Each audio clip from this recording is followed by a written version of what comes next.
virology, and I would call it as a virology, call him as a plant virologist also.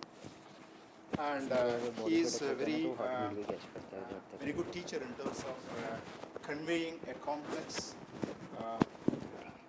techniques and complex things to a common, in the sense, audience like students. And today he will be delivering a lecture on molecular phylogeny. A small brief about Dr. Anirban. He completed his PhD degree from IRI. That was in 98, if I'm not wrong. 2003. 2003. Then subsequently he took ARS position in Kryjov, right? That is in Barakpur in West Bengal. Then he moved up in his career. He came to NPPGR as a senior scientist. Then from there he moved into IRI, again in a senior scientist position, right? So presently he is a principal scientist and handling a number of projects on plant viruses. And the current focus of Dr. Anirban is genome editing and utilization of viral genome for the benefits of viral genome for the betterment of what you call disease management. Genome editing is his current focal point. So leave aside this genome editing for this training, and his skills on bioinformatics will be useful to all the students, right? So I leave the floor to Dr. Anirban to handle a class on molecular phylogeny.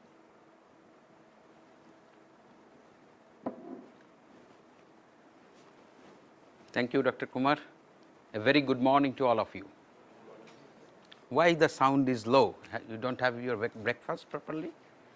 You should be very much enthusiastic. Your voice, your attention, if it is not proper, then it will be very difficult, because I am going to discuss about some of the very complex topic.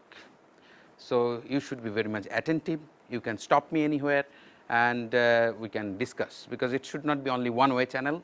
I am requesting all of you, if you are not able to understand, because again I am telling you it is a very complex subject, so you may not able to understand, don't feel shy, don't feel that if I will ask this silly question what other people will think. No, you are here to learn, so try to communicate properly, so that we can I can deliver a very nice way, so that you can understand the subject.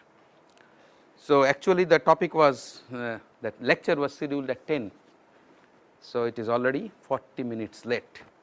But if you see the time scale of the evolution, this is nothing. You just see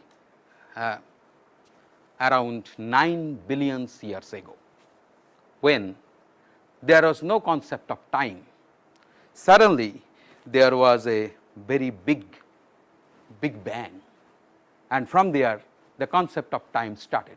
So the 40 minutes which we lost today is nothing. Okay? So at the time of Big Bang, what happens? The environment was very hostile. The environment, the composition of the universe was not what we are seeing today. So in that very hostile condition, what happens? Different chemical molecules join together and gives rise the first biological form of this earth. It is a ribonucleic acid. Okay? So from this very basic biological form, the ribonucleic acid, they gathered other different biological chemical molecules and becomes the first living entity, which is a very premier cell, or it is a primitive cell which actually is the form of evolution of many other forms. So today, from that simple RNA molecule, now we can see the life, the tree of the life has different structure, different things, different kingdoms have arisen only from a single ribonucleic acid. Okay? And among these different forms, we, the human beings, are the most civilized and intelligent creature of our mother nature.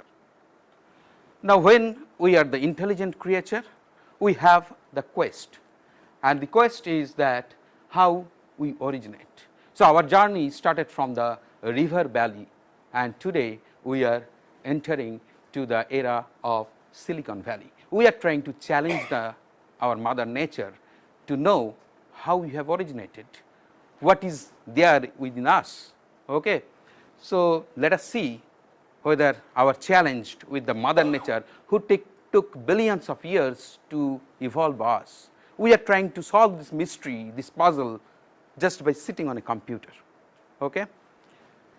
So, the quest, what is there in within us, that what is life, how the life evolved, how all the living being in this earth related, and what is the element which carries all the information and passed to the next generation.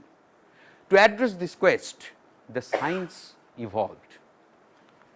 If you see the progress of the science at the initial era, when Darwin or Mendel gave the theory of evolution and principles of heredity, that is the era which we call as era of classical genetics.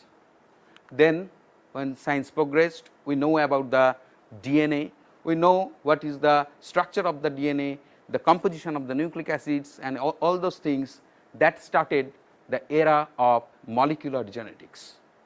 So, at that time what is actually happening, we are trying to understand how the information which is coded in the DNA is passed to the protein, and how it is passing from one generation to another generation. And we know that DNA upon transcription produce RNA, and RNA then upon translation produce the protein, and this is called the central dogma of life.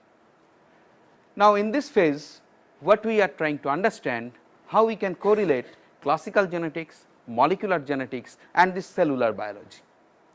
So, it is not possible to understand if we only study this genetics or biology or the molecular genetics. So, people understood that it is not possible that only by studying only one subject we can understand this. So, what happens? These three major branch of science join together to give the era of cellular molecular biology. And then to understand the cellular process much more, then the era of technology begins. We know about the DNA sequencing technology, polymerase chain reaction, cloning and recombinant DNA technology. So, with the discovery of different technology, now what happens? The classical genetics, molecular genetics, cell biology, and this technological advancement, they merge together to give the era of biotechnology. Now, people realize that if we have to move forward, we have to move forward along with this pace of the biotechnology, we have to increase the pace of the biotechnology, we need to increase our high throughput method we have to develop for the sequencing and other things, and for that different platforms of sequencing has been created. It is the early generation sequencing method, the Sanger chain termination or Maxam Galbert sequencing method. Using these sequencing platforms, huge number of sequences started generating, and then at that time what Dr. Kumar was mentioning, that at the time of 90s, during the 1995 to 2005, this is the era when people started to do sequencing of different genome, and the most important project was that time the human genome sequencing project. People thought that if we are able to understand the human genome sequence, we will able to solve the major mystery of life, we will able to know how the diseases are created, how we are becoming old, and all those kind of biological complex puzzles we will able to know if we are able to know the genome sequence.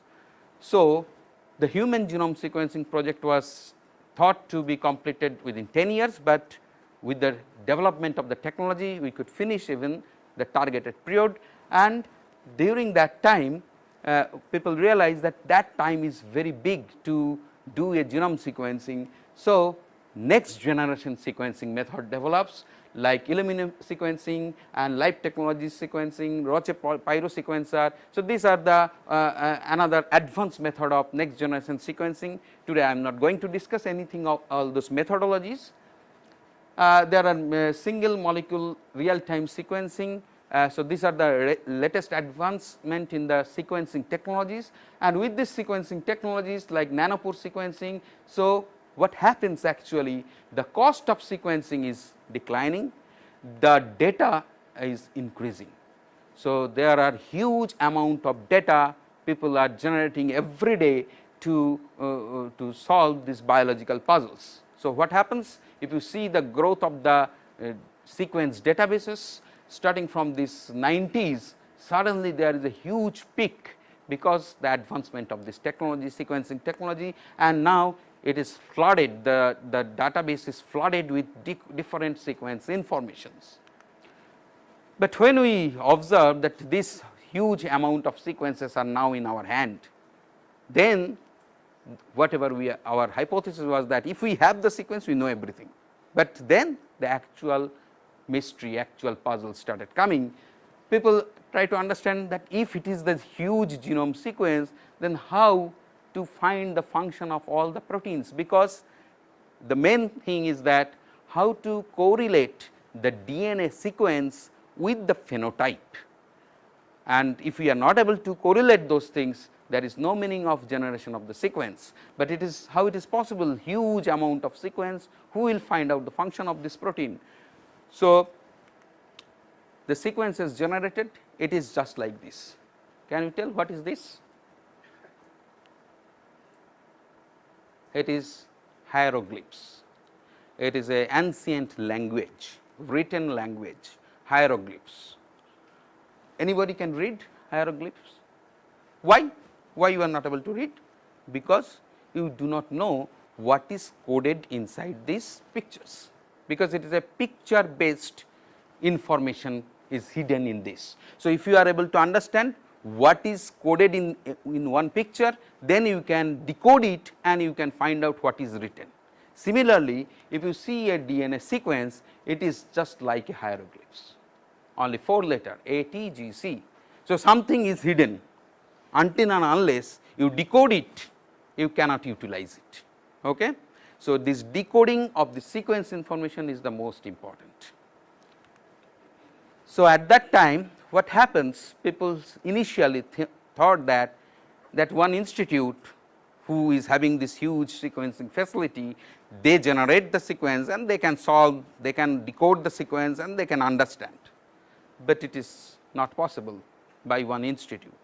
So, people thought, okay, combine different institute, then also it was not possible. Then people thought that no, it is not a matter of joke that only one individual, one institute or multiple institute can solve the problem. It requires again amalgamation of different science subjects, the biotechnology, information technology, computer science and statistics, these 4 branch of science, the history repeats again, they merge together to give rise a new subject called bioinformatics. So, if you have to understand the bioinformatics, you have to have the knowledge of these 4 different disciplines of science, then only it is possible. So, it is not very easy, very complex subject. I am trying to give you very little information, a kind of boosting up, so that you can think, you can have a interest on this subject and you can now practice those things. So, what is bioinformatics? If you have to, I will tell you what is bioinformatics. It is better that first understand what bioinformatics is not. So, if you understand what bioinformatics is not, you probably able to understand what bioinformatics is. So, bioinformatics is not just using a computer to speed up biology, it is not just applying computer algorithm to biology, and it is not just an accountant of genomic data. Okay? So, what is then bioinformatics? The bioinformatics is the creative use of computer to define and solve central biological puzzles. So, again I am telling you, it is the creative use. You have a computer, you have software, that does not mean that you will be able to understand. You have to use the softwares and computers intelligently with creative thing, then only you can solve the central biological puzzles, and the computer becomes only hypothesis machine making predictions to be tested on bench. Okay? So, using bioinformatics we can shorten the search, process, and it can give you some predictive things which you have to test it to know whether it is correct or not. Okay. So, again I am telling you, if you have a computer, if you have softwares, that does not mean you will able to use that as whatever is given. So, you have to think, you have to decide what is your queries. If you are not able to clear about your queries, and if you put the data and ask the computer to do everything, then computer will give you something. It is inbuilt in the software that whatever data you will give, it will give you. So, if you give the computer a human genome sequence and a rice genome sequence, the computer will tell you they are siblings. Okay. So, you have to understand that what data you are giving and what is your queries. According to that, you have to choose which kind of methodologies and which kind of softwares, which kind of command you have to use for those analyzing of those puzzles. So, the bioinformatics is actually a marriage between the information science and biological science, and just like the central dogma of life, the bioinformatics is also having a central dogma. What is that central dogma?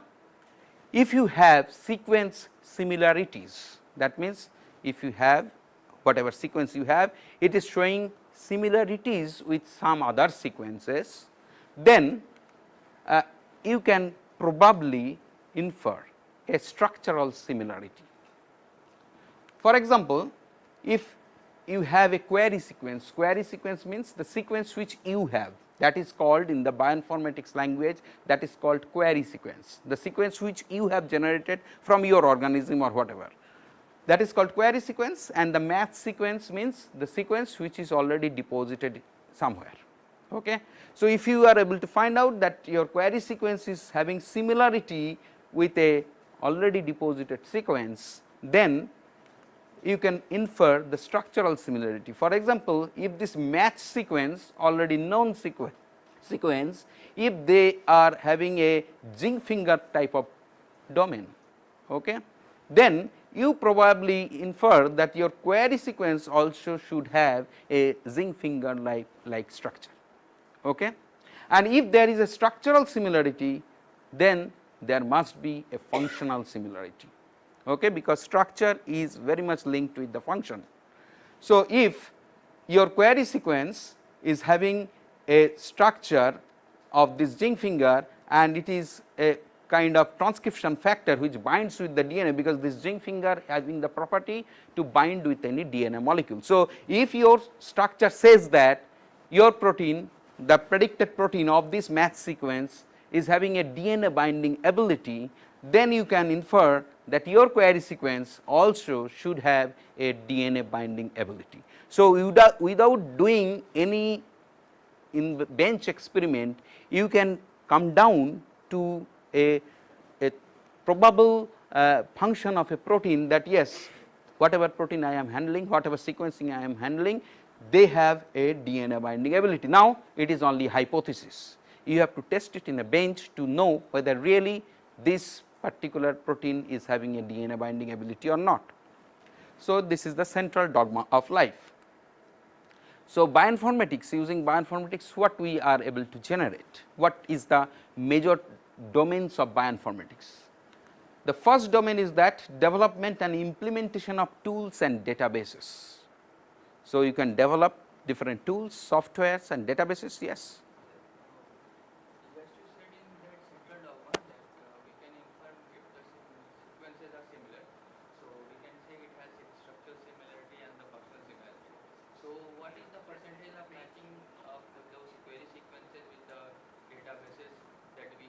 Yes, that I am coming, that I have given you just a overview. Now, I am coming that how much similarity is there to know that whether they will have the similar function, that I am coming. Okay. So, if the one major component of the bioinformatics is development of the tools and the databases for their utilization, but as a biologist, we are no way concerned about that. That is the major domain of the computer scientist.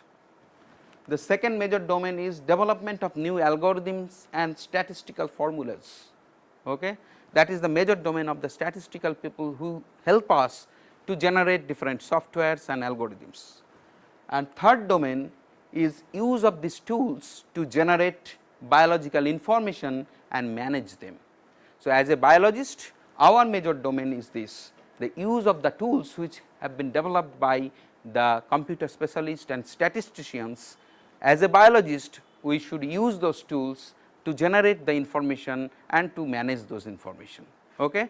So, mainly my lecture will be concerning only on this.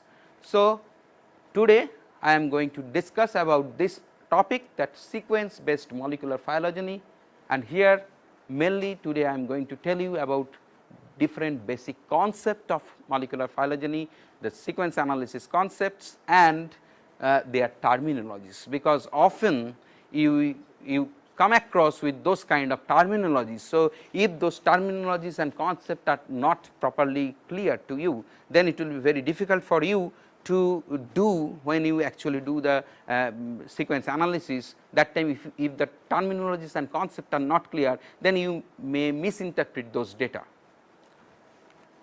So, okay.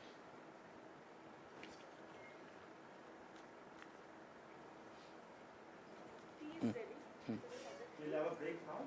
After tea, we'll come back shortly.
So, after the introduction, what we should start now into actual business. So, there are several types of sequencing data. When you do sequencing, you may get different types of sequencing data depending upon your choice of interest or your organism which you have chosen.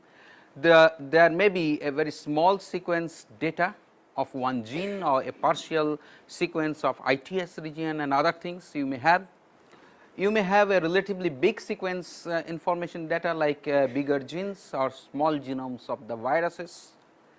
There may be big sequence data like relatively bigger genome of bacteria and other things, and very complex whole genome sequence data of different eukaryotes, different fungi and other things. So, in that way you have different sets of sequence data depending upon the volume of sequence you have generated. Okay.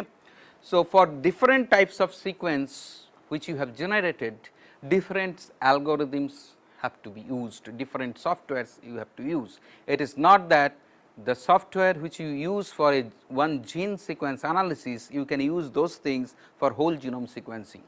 Okay. So, again I am telling you, it is a creative use of the software. If you give a huge sequence data to a software which cannot handle that thing, your computer will hang, it may gives you some results which may not be correct. So, you have to determine what is your sequence volume data, and according to that you have to choose what kind of software or algorithm you will use to solve that. So, coming one by one, that how we initially when we get a sequence information, how to purify those sequence, how to proceed with that sequence information. So, first is that if you have a small PCR product like a ITS sequence or something which is very small, few hundred nucleotides only. So, if you have these things, you have a PCR product, directly you do a sequence of the PCR product from one end and you generate a sequence information. So, directly using only one primer, you can get only one read, and that is sufficient for your sequence analysis. So, it will generate one read and you will get your sequence. Now, it may be few more read, your gene of interest or the fragments which you are analyzing, it may not be a very small, you may need sequencing from both the ends. So, it often happen like that you have to use two different primers from two different ends and you have to do sequencing. So, one read generates up to this, another may generate up to this. So, there is a considerable amount of overlapping region.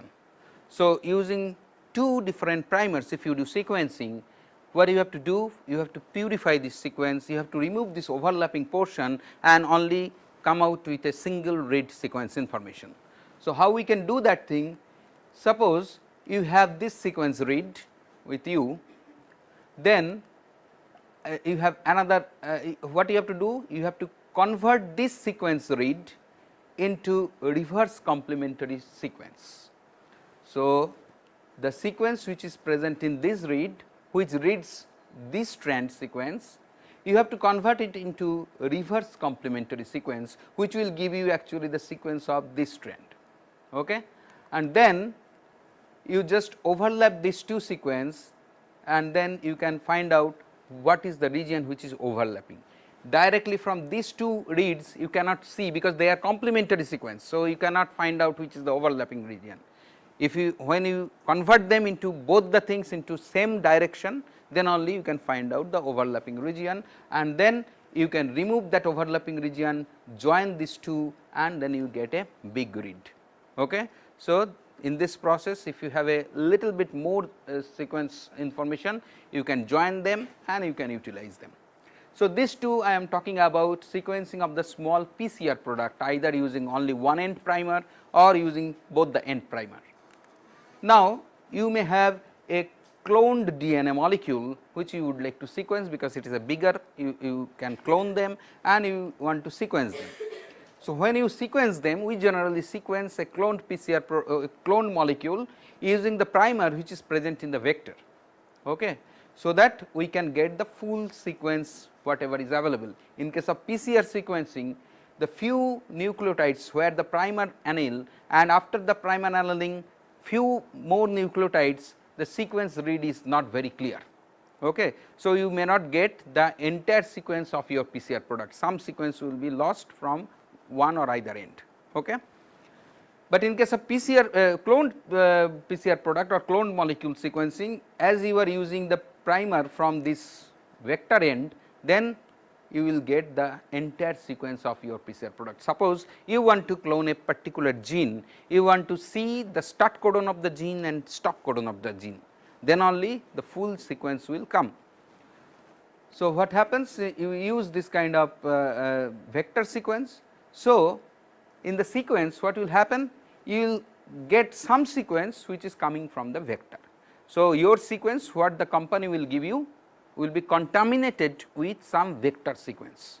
So, you cannot use that contaminated sequence for your analysis, because always the vector reads will interfere with all your analysis. So, whenever you do sequencing of a cloned product, then do not directly use the sequence which is giving to you from the company. You have to first analyze them, remove the vector sequence, and then utilize only the sequence which is of your interest, not the vector sequence. So, for that there are different softwares and algorithm which can remove this vector sequence, and then you can utilize the sequence for your purpose. Okay. So, in that way we can purify our sequence for our analysis. So, this is the first step, that after getting the sequence reads from the companies, you have to purify the sequence, remove the vectors, remove the overlap portion, and try to find out the exact sequence which you need.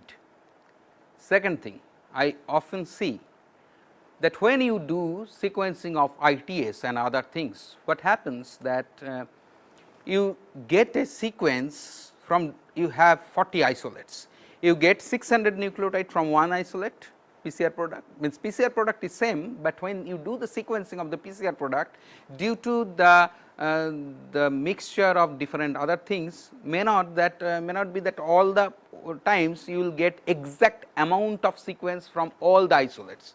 Some you may get 600 nucleotides, some you may get 700 nucleotides, some you may get 450 nucleotides, like that. So, if you take those different length of sequence and try to do analysis, your sequence analysis will not be the correct thing. So, always remember that whatever sequence you will analyze, they should be of same length. If the length are different, then your analysis will be definitely faulty analysis.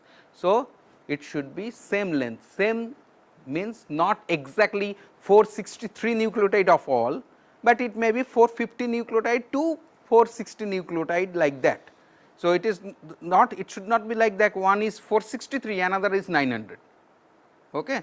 So, it should be in a proper way, so that you can analyze different sequence. Now, this I am talking about the small sequence, only small genes or small sequence. Next, so the example of this kind of things is that the whatever things we use for the fungal genomes, like gene or partial gene sequence used to understand the molecular systematic of fungi, like ribosomal small and large subunit sequence, internal transcript spacer of rRNA, and some mitochondrial genes like COX, NAD and COB, like this. So, there are certain genes already has been documented that instead of doing the full genome, whole genome sequencing, if you can analyze the mitochondrial genes and the ITS sequences, that also pretty good give you a diversity pattern or the identity of a fungus. So, these are the example of small genes or small sequence. Now, if you want to do a large DNA sequence, you want to understand a loci of rust resistance gene. So, we classically we know that LR21, different LR, SR genes, it is not that only one small sequence, it is a loci. So, it may have several small gene component within that. So, it is a large fragment of the sequence. So, in that case what we have to do, the large DNA sequence first has to be fragmented into small by some enzymatic degradation, and then we can do the sequencing, and this sequence then we assemble through the overlapping. So, different sequence may have overlap. So, we have to see this overlapping region, and finally, we can come out with the assembled sequence. Okay. So, in that way we can do a relatively bigger molecule sequencing. And next one is the whole genome sequence or full genome sequence. So, in this we often come across with several terminologies like reads, contigs, scaffolds. Who are, if anybody is working on the whole genome sequence or full genome sequence, you come across with these terms reads, contigs and scaffolds. So, what are those things? So, if it is a full genome sequence, then what we have to do? We have to break down the full genome into small pieces and add with some adapter molecule, which actually serves as a primer to do sequencing. We cut the genome into small and then add with some adapter molecule and then do sequencing from those adapter. Those adapter actually acts as a primer. So, in that way, when we do the sequencing, it generates individual such kind of small sequence information. They are called reads. Okay. So, first the whole genome sequence break into big pieces, chunks, and then those bigs again will be divided into small pieces and do the sequencing. So, they generates the reads. So, when you align those reads for the overlapping and join them, assemble them, then you will get a bigger sequence, and these are called contigs. Okay. So, different reads, when you align them to generate a assembled sequence, they are called contigs. Now, there are different contigs. These different contigs are again aligned to remove the overlaps to form the scaffolds. Okay. So, reads is the smallest unit of sequence, reads join together to form contigs, contigs join together to form scaffold, scaffold join together ultimately to form the whole genome. Okay. Not that whole genome from start to end at a time we are able to do. So, we have to do reads, contigs, scaffold, joining them together to come out as a full whole genome sequence. Okay. So, there are several contig sequence assembly program like PRABI, DOA, Cap3, DNA Dragon, contig editor, and so on and so forth. So, there are several such kind of contig assembly programs. So, if you have a whole genome sequencing, do not do it in the mega and other things which we will show in your practical, because those are typically for small genome individual gene sequence analysis. If you have a whole genome sequence, you have to use different software. It is not that if you give the mega a whole genome sequence, it will try to do, because software does not know what is this. Only you have to tell the software, my sequence is a whole genome sequence, so I will not use this software, I will use. So, it is the creative use, again I am telling, it is not that a black box, you just deposit something, something will come out. Okay. So, this is the whole genome sequence, different contigs and scaffold merged together to form this kind of big huge sequence information. So, either you have a small genome sequence, small gene sequence, big genome sequence, whole genome sequence like that. Ultimately, what is your goal? What you want to know? You want to know, or you want to find out the meaning of this information hidden in this sequence, and for that, what is the basic thing? You have to compare your sequence with other sequence. If you are not able to compare the sequence which you have generated from your organism, if you are not able to compare that thing to another sequence, your sequence has no meaning, because the bioinformatics basic thing is that it is giving you a prediction, and prediction means you have to have a template to do a prediction. So, this template sequence or other sequence has to be available somewhere. So, from where we will get those kind of sequence information? So, we will get those sequence information from the sequence databases. So, there are several databases of sequence from where you will able to get the sequence information which other people have already submitted, and when you analyze your sequence, you can also submit your sequence to those databases. If you are not submitting your sequence to the database, your sequence has no meaning. Okay. So, what is this biological sequence databases? They are organized body of persistent data which have three major components. Any sequence information database has three important components. The first component is update, second is query, and third is retrieve component. Update means all the sequence databases are open end database. It is not closed database. Closed database means if you have a file, you have stored information, you cannot create or you cannot type anything more. So, whatever is available, it is closed, no information can be typed there, that is closed database. But all this sequence database is open ended database, and it is not restricted to a person that only that person can update the database. No, anybody can update the database. Of course, there are some administrator who will check up before updating the database, who will check up that this sequence are correct or not. Okay. So, if you have a sequence, you can also update the sequence database, okay. But there will be one administrator who will check that whether whatever sequence you are depositing, it is correct or not. Second component is query. You ask the database to know that what are the sequences are there in the database, because in the database all the sequence information have been deposited, whether it is human genome sequence, fungal genome sequence, rice genome sequence, everything is there. Now, you are interested to do a sequencing of the fusarium isolates. Okay. You do not need the human genome, you do not need the rice genome, you only need the fusarium ITS sequences. Okay. You ask the database, I only want the fusarium related ITS sequences from the database. So, there should be a query component in the database where you will type your query and the database will show you that these are the things related to your query. Okay. So, there must be a query component in the sequence database.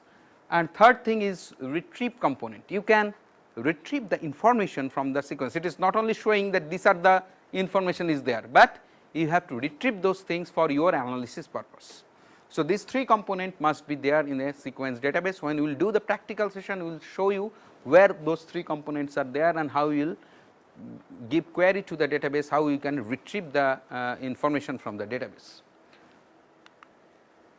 So, these biological databases are of measure of two types, sequence database and structural database. Okay. So, in the sequence database, there are nucleotide sequence database and there are protein sequence database. Okay. And in the structural database, one major structural sequence database is PDB, protein database, where all the protein 3D structure have been deposited. So, you can see the structure of any protein. And in the sequence database, nucleotide sequence database, there are three big databases worldwide where you can deposit your sequence, you can retrieve your sequence. Okay. So, these databases are NCBI, National Center for Biotechnology Information from USA, EMBL, European Molecular Biology Laboratory from European countries, European Union, and DDBJ, DNA Data Bank of Japan. So, there are three major huge sequence database available worldwide. Any sequence information, if you have generated, you have to deposit your sequence or you have to ask from these sequence database. Okay. Now, you may have this question that suppose from India we do not have any sequence database, I want to submit a sequence of my organism, where I will submit, in NCBI or in EMBL or in DDBJ, where to submit. The thing is that there is a mutual understanding between these three big players that whatever sequence has been deposited in NCBI, within 24 hours that will be circulated to DDBJ and EMBL. Similarly, it is true for all others. So, it is not that if you deposit the sequence in NCBI, one can only access your sequence from the NCBI database. No, it can be accessed from any other database. Okay. So, these three players have these things. Now, these are the major three databases. Besides this, there are several small databases for specialized purpose. Okay. You may have sequence database of rice, you may have sequence database of human, you may have sequence database of Arabidopsis. So, different organism, different small sequence databases are available, they are called specialized sequence database. And remember that all this specialized sequence database, whatever is there, they are also linked to these 3 databases. So, if you want to find out a RISE sequence, you do not have to go only to the RISE sequence database to find out the sequence. Directly you can access them from the other these 3 big databases also. Okay. Now, there are protein sequence database. So, these protein sequences databases are generally deduced protein sequence database, or it may be amino acid sequence database. Directly you can do the sequencing of the protein, amino acid sequencing you can deposit, or it is a deduced protein sequence database. That means, you have deposited only the nucleic acid, the software will convert it into the protein sequence and deposit into the database. Okay. So, these are protein sequence database and nucleotide sequence database. The important protein sequence database like SwissProt, TREMBL. So, these are the important databases where the sequence information has been deposited and you can access. So, these are the some screenshot of the databases. This is the NCBI, EMBL, DDBJ, SwissProt or TREMBL, and this is the PDB or protein database. There are some specialized sequence database like this plant genome database for rice genome sequence database Oryzae sativa. There are database like Magnaporthy oryzae, one particular database for the Magnaporthy oryzae. So, like that different sub or specialized sequence databases are also available. Now, how to deposit the sequence in a database? You can deposit the sequence in a database by different means. The 2 major means, like in GenBank, the GenBank is actually the NCBI database, we call them as GenBank, not GeneBank. Many students has this, I have corrected in this exam also, that you are telling GeneBank, it is not GeneBank, it is called GenBank. Okay. So, this GenBank is actually the NCBI database and EMBL database. So, if you want to submit it through GenBank portal, then you have 2 different options. One is called Bankit, another one is called sequn. Bankit is a portal of deposition of the sequence into the database when you have only few sequence and small sequence and few sequence. Then you can use the Bankit portal to deposit the sequence. If you have a large sequence, for example, you have a cDNA library of a fungus. So, that time you will not use the Bankit, you have to use the sequn database, sequn portal. Okay. So, it is not that you cannot submit through Bankit, you can submit, but it will be too much time consuming. You will, because in cDNA library you may have 5,000 clone. So, individually, because Bankit can only take individual sequence. So, if you have a group sequence, then you have to use sequn. If you have only single sequence information, you use through Bankit. Okay. So, that is again I am giving emphasis that depending upon your choice of data, your queries, you have to use the portal softwares and everything. It is not that one size fits for all. Okay. So, you have to use these things, and in case of EMBL, the portal name is WebInAlign. Using that WebInAlign program, which is there in this EMBL database, you have to submit the sequence. So, this is the Bankit portal, and this is the sequn portal through which you can submit, and this is the WebInAlign.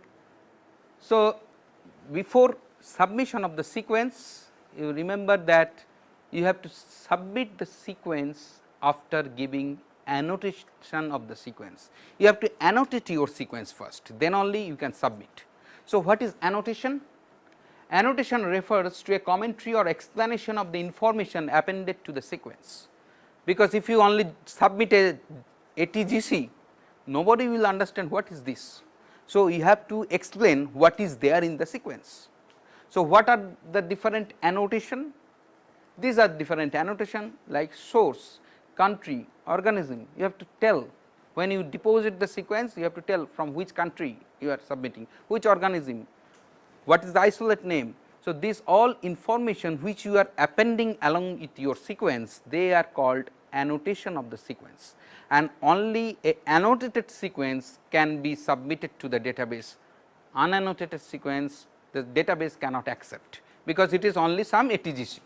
So, you have to give a name of the sequence, you have to mention which organism, which country and all those things, then only the database accept your sequence. So, until and unless you have a annotation, the sequence submission will not complete, because this kind of terminology you may, whoever is working, you may come across often that annotation of the sequence. So, if you have to know that what does it mean, that annotation.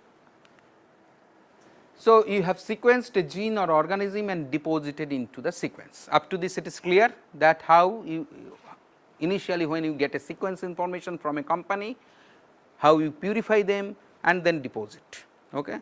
Then what is actually your aim, what you do with those sequence, what is the next? The next thing is that you have to analyze the sequence to generate some information. Okay. So, there are different terminologies associated with this. The one terminology is called data retrieval,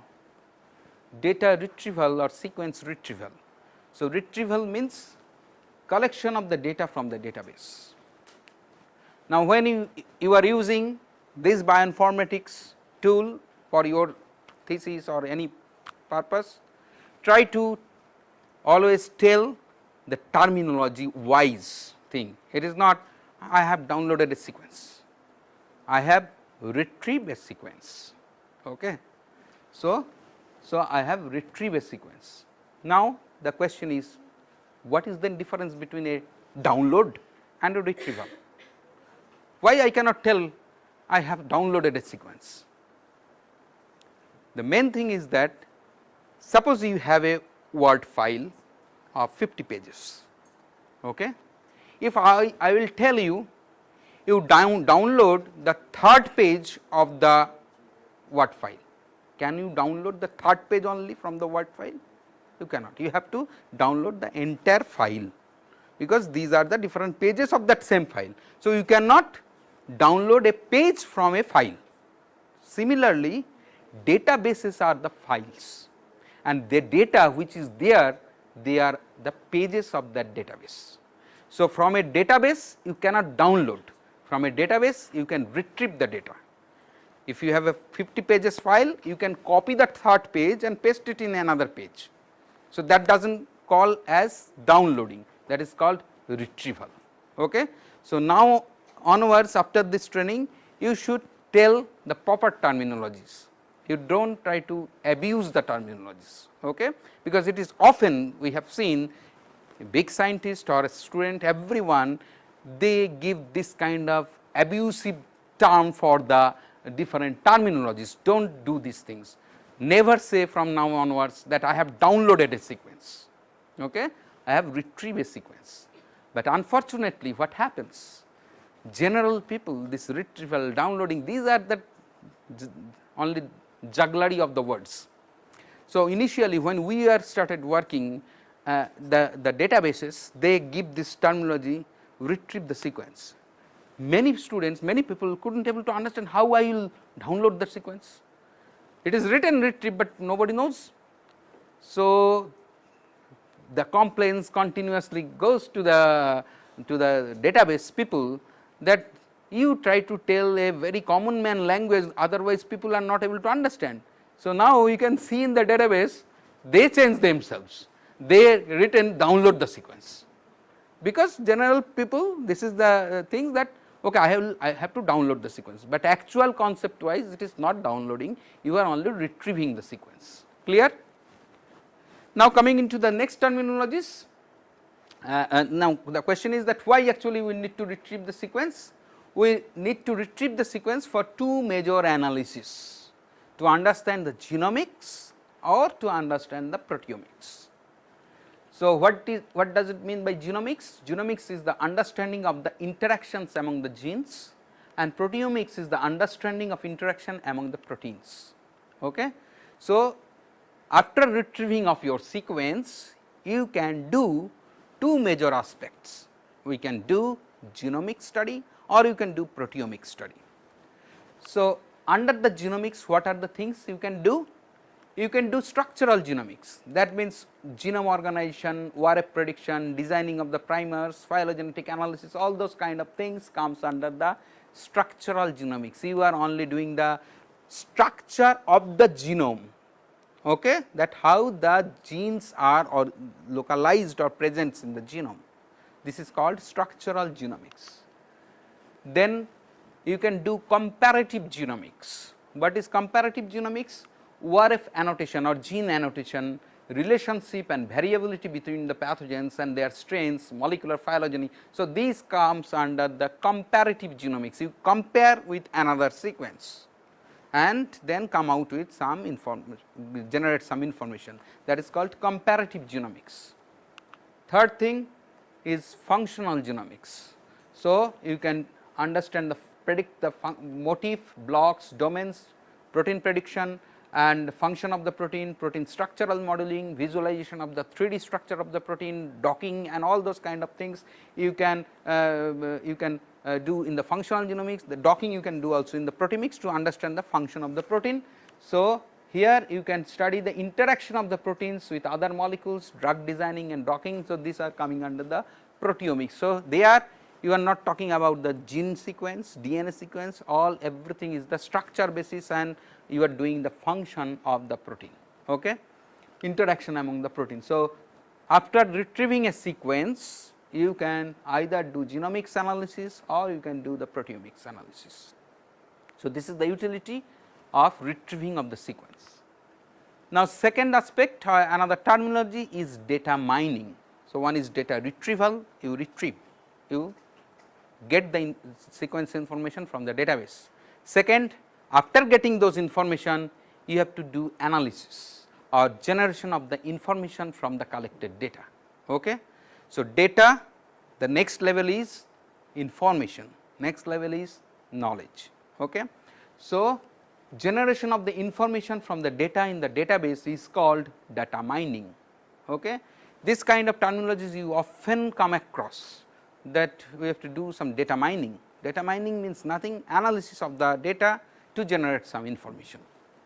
And these are the different types of data mining we can do using the sequence information which is there in the database. You can retrieve and do this data mining. What is data? These things: molecular variability or phylogeny and evolution, gene finding, primer designing, protein structure and function, promoter identification. So, these are something I have given. There are many other things which we can do the data mining from the data and generate information.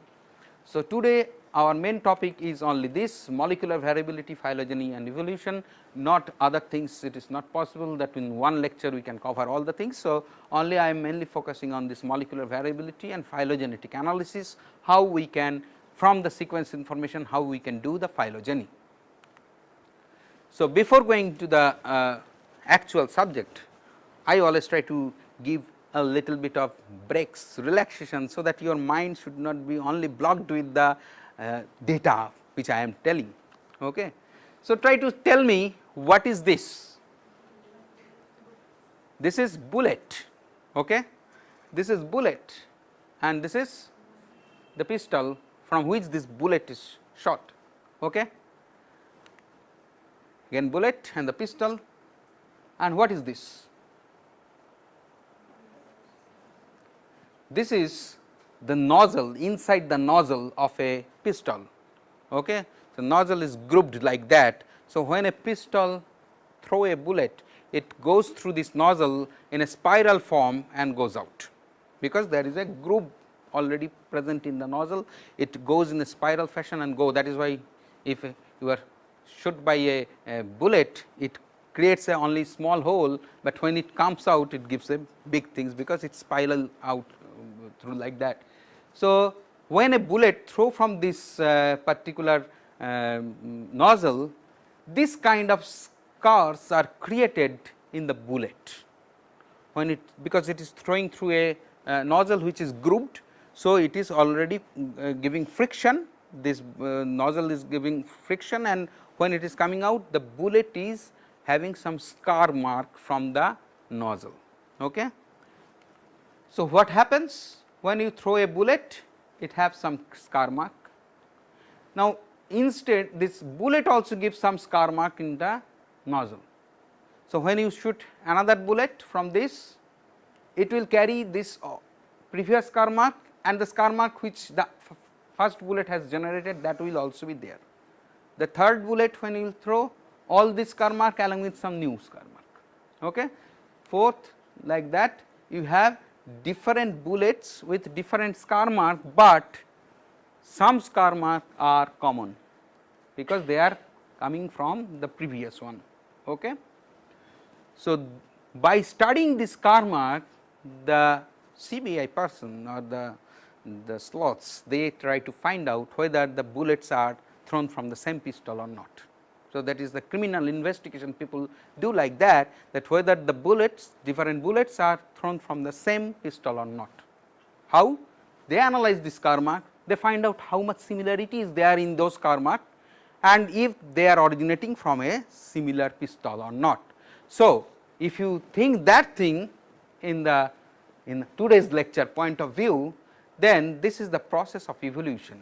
During this process of evolution, different changes takes place in the genome of different organism, and that created different variation in the individual, and though there is variation, but as there are some things which is common to them, they are, or we can tell that they are originated from the same, or they have the phylogeny. So, if they have the same origin, some things will be there which will be common among them, then we can call them that they have phylogenetically related. If they are not phylogenetically related, then they will not share the common scar mark or common variation which is present. Clear that how we can, with a pistol example, we can correlate the evolution process and the variation in the individual. So, what is phylogeny then? Phylogenetics is the science of estimating and analyzing the evolutionary relationship. How it is done? Analysis of the DNA sequence help us to understand the phylogeny of an organism, that how they have evolved. What is the purpose of this phylogenetic analysis?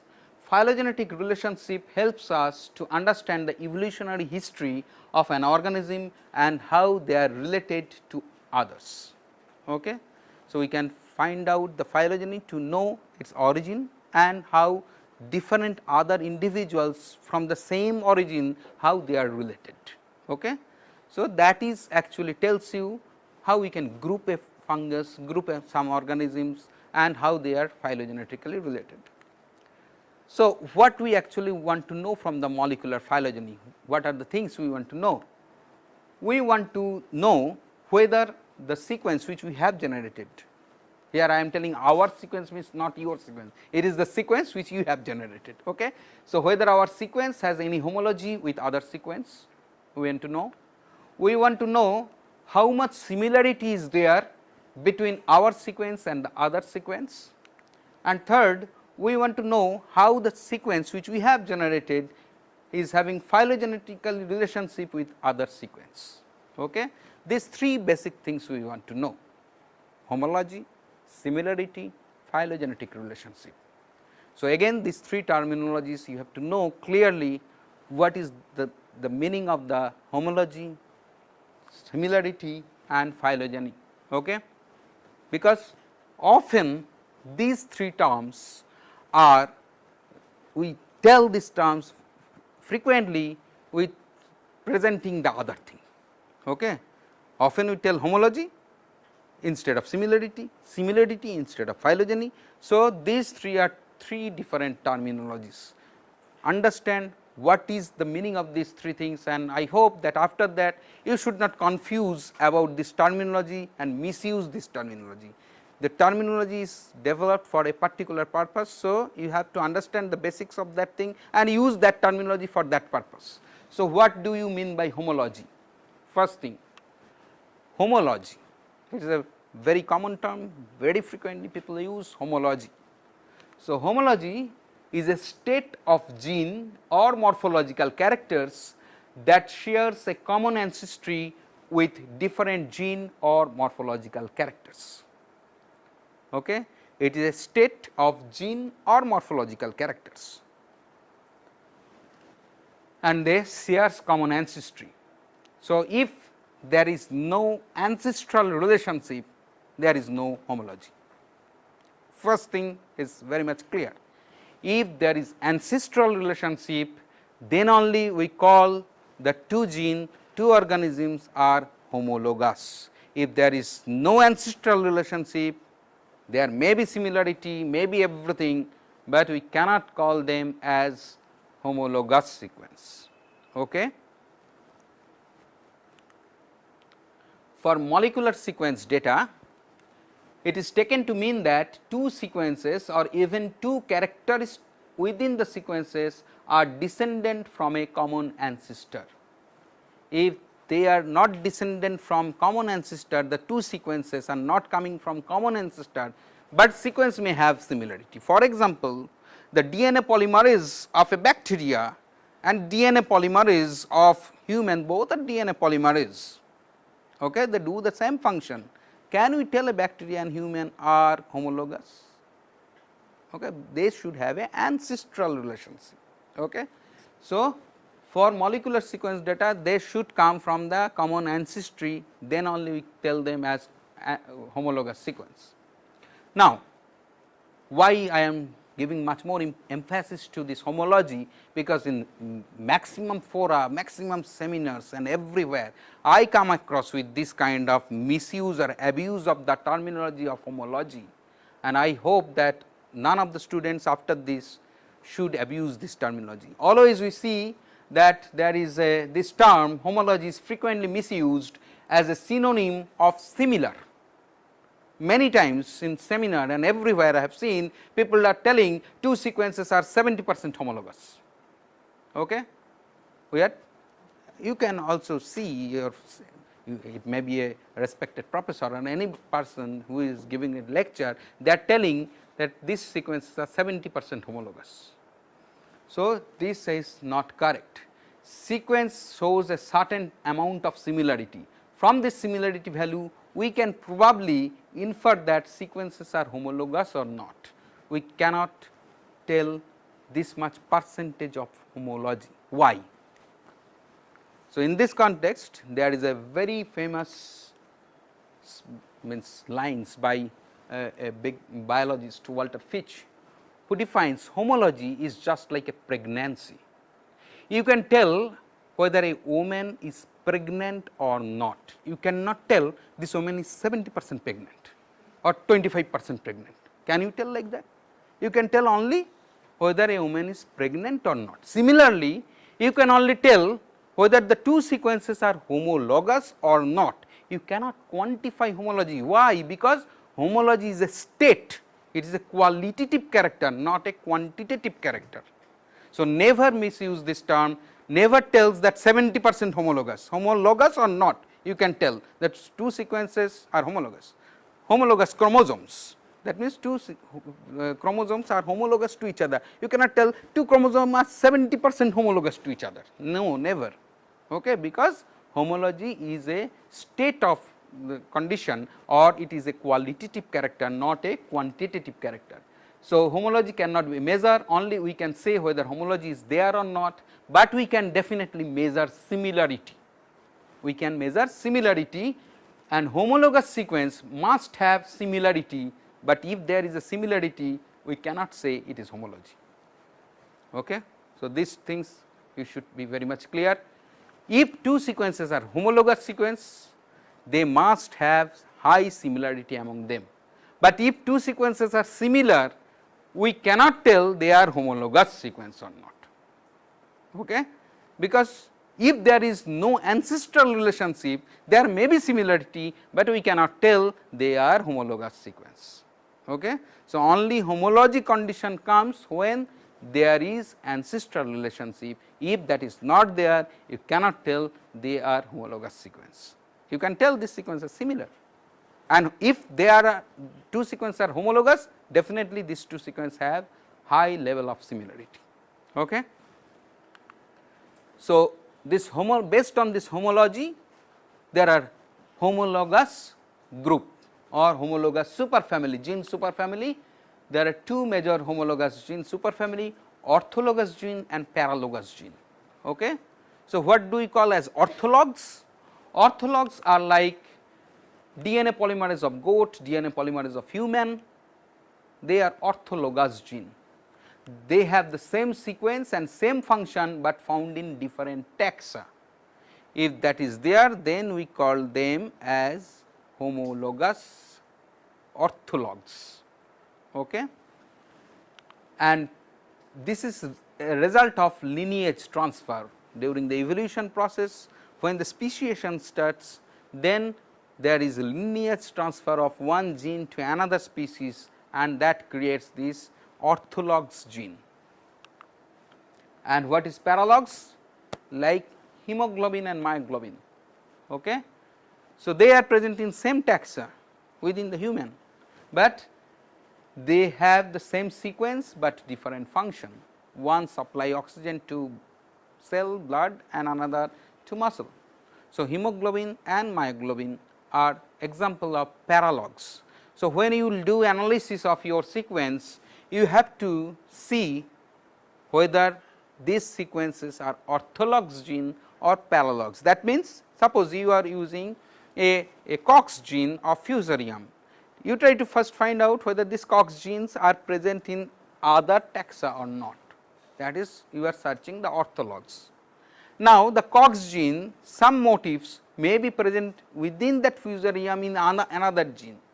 So, in that case, that is the paralogs of the COX gene which is present in that same fungus. Okay? So, when you will analyze this kind of orthologs and paralogs. And these paralogs genes are the result of gene duplication within the same species. When there is duplication of the sequence gene, then it gives rise the paralogous sequence, and when there is a lineage transfer between the species, that gives rise the orthologous gene. Clear? So, till now what we come up to, we have a sequence, deposited the sequence, started analyzing the sequence. Now, our main aim to find out from this sequence, we want to find out the homology. Clear? But again, the thing is that we cannot directly quantify homology. Then how we will tell that whether they are homologous or not? For that, we have to find out the similarity or identity. So, if we find out similarity or identity, then we can probably tell that whether the sequences are homologous or not. So, again two new terminologies are coming, similarity and identity, whether these two terms are similar or not.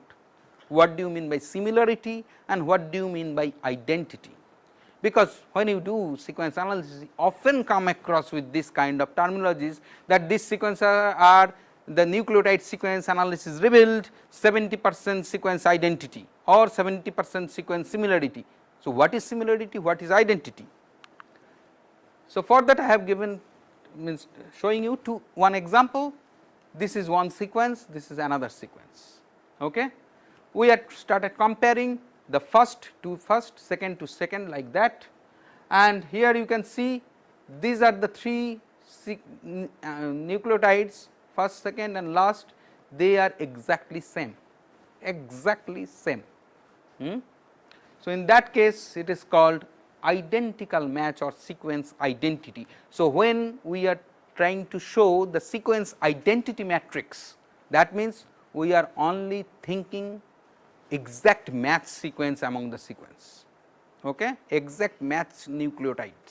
So, this is called sequence identity, which generally we often do sequence identity matrix. Some softwares may give you sequence similarity matrix. Okay? So, it is depend upon you whether you want a sequence identity matrix or a sequence similarity matrix. So, if you want to have the sequence identity matrix which is exactly same nucleotide, then you can use sequence identity. If you want to do the similarity, for example, here this two nucleotide you can see, here it is C, here it is T. So, a pyrimidine is replaced by another pyrimidine or a purine is replaced by another purine. So, as a generic group, as a chemical group, both are same. That is why this kind of things is called sequence similarity. Okay? Sequence identity means exact matching, sequence similarity means even they are different, but if their groups are same, purine is replaced by purine, pyrimidine is replaced by pyrimidine, then also we consider them same. Okay? So, in similarity it consists both, means identity plus the changed, but the chemical composition is not changed, that both the things compared to give you the similarity. Identity is only the identical sequence, and the another one thing is that this is called mismatch.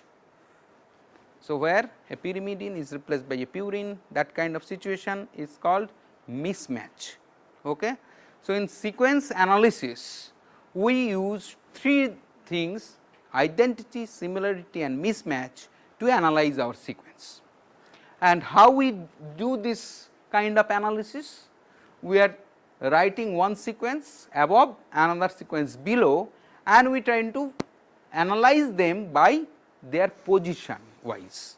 At the number first position, what is there in one sequence? The same number first position, what is there in the second sequence. So, what we are, how we are doing this analysis? We are doing this analysis by analyzing position wise similarity or identity, okay, position wise, and this position wise similarity and identity is called alignment. Okay. So, when we analyze the sequence through position wise similarity or identity, then this is called sequence alignment, because this terminologies you will come across, that multiple sequence alignment. What is alignment? Alignment means positional sequence similarity or identity. So, an alignment is an computational hypothesis which identify positional similarity or identity between the bases or amino acids, and these there are two types of alignment to do the analysis. One is called global alignment and second one is called local alignment. So, you can do this analysis, the alignment, in two ways: global alignment and local alignment. What is global alignment? First you see what is local alignment. So, you have a stretch of sequence, and when you try to analyze the sequence, in this stretch of sequence, this is the target sequence and this is your query sequence. Your query sequence, only this stretch is matching with one stretch of the sequence, not the entire sequence. Okay. Only one stretch is showing high level of identity or similarity, anything, and they are showing you. So, if you only want to have a quick glance that how much similarity or identity is there, I am to see with the deposited sequence, then you can first very quickly do a local alignment. So, that local alignment will tell you that in this entire things, these are the stretches where it is showing high level of identity or similarity. It will not calculate the entire thing, only the stretches where high level of things are there, that it will show you. So, that is called local alignment, and in case of global alignment, it will start from the first nucleotide to the last nucleotide of the two sequence which we have given and the database sequence. So, they will do the alignment from the first to last. There may be many sequence nucleotides which may not match, but it will calculate from the first to the last. So, that is called global alignment. So, alignment from the first to last completely, that is called global alignment, but it takes time because it has to align individually all the things, but local alignment is very fast. It can give you at a time very quickly that how much similarity is there, which are the sequence which is showing similarity or identity, like that. Then we have to do the local alignment. So, how to align these sequences? The methodology: suppose you have these two sequences, you want to align. One sequence is having 5 nucleotide, another sequence is having 7 nucleotides. So, what happens if you just do a alignment? You will see the match is 2, mismatch is 3 and gap is 2. There are 2 gaps, mismatch and. Now, for the alignment, our main aim is how we can reduce the mismatch, increase the match sequence, utilizing whatever gaps are available already. So, if you can utilize those gaps and arrange the nucleotide in such a way artificially, so that it can reduce the mismatch and increase the match. So, originally the sequences are not any gap is there within the sequence, okay, but you can utilize these gaps in between anywhere to increase the match limit. How we can do? for example this. You can take this one gap and put it here, and this nucleotide you can shift. So, now there is 3 match, you have increased the match. So, this alignment is much more superior than this. Okay. Now, again you can do this, you put this gap again here and place these 3 things here. So, what will happen? You have now increased the match 5, mismatch now 0, utilizing the same gap. Okay. So, you have increased the match. So, it is the best alignment. So, using this kind of things you can align. Now, just think, only 5 and 7 nucleotides, there are this many combinations are possible. So, if you have a thousands and thousands nucleotide and you have 50, 100 isolates, how will you do this kind of alignment by yourself? Is it possible? Not. And that is why the softwares comes. Now, there is 2 terminologies, one is called, when you are giving this gap, one is called open gap and another one is called extended gap. So, what is open gap? When in the sequence that gap is not there, but for the doing the alignment you have introduced a gap first. So, when you introduced a gap, you put a gap between the 2 nucleotides, that is called open gap. Okay. And if you have to follow this gap by another gap, that is called extended gap. So, there may be many such open gaps followed by many such extended gaps throughout the sequence when you do analysis. But as such, in the sequence that kind of gaps are not there. You are providing because you want to have a good match score. So, to do that thing you are doing some mischievous thing which is not actually there. So, if you are doing some that kind of alteration in the sequence, that means you are doing some wrong thing, and for that you have to give some penalty. It may be possible that introducing these 2 gaps, nice match are there, but for doing that thing you have to give some penalty. So, if you give penalty, your value of this particular alignment is reduced. Okay. So, there are several such kind of matrices are available which calculate this kind of alignment and give a score value for that. Okay. So, if there are 1000 sequence and in that 1000 sequence you have, by putting the gaps and other things, you have created a very good amount of match, that out of 1000, 800 or 900 are match sequence, but for that you have introduced 5 or 10 gaps. Okay. So, you have to give a penalty, that if the score of that value of the 2 sequence, if it is 100, but if you have put 10 gaps, then 10 marks will be deducted. And another alignment, you have done the same thing, you have introduced 5 gaps, though 5 marks will be reduced from that score. So, in that way the software will calculate a score value for each alignment. Okay. And from that score value, if more gap is there, then more penalty will be there. So, ultimate total score value will be reduced. Okay. In that way the software does this alignment, and as this is not possible by a human being. So, if the sequence is long, how to do? We have to do dynamic algorithm or programming, and using this dynamic algorithm and programming we can do this analysis. So, programming generates scores and e values. So, when you do this programming and use the software, they generate some score value for each alignment, each pair of alignment, one sequence and another sequence, they do the alignment, generate a score value, remove the penalty from that score value to ultimately generate a final score. So, in that way for each pair of alignment they generate a score value, and also they generate a e value.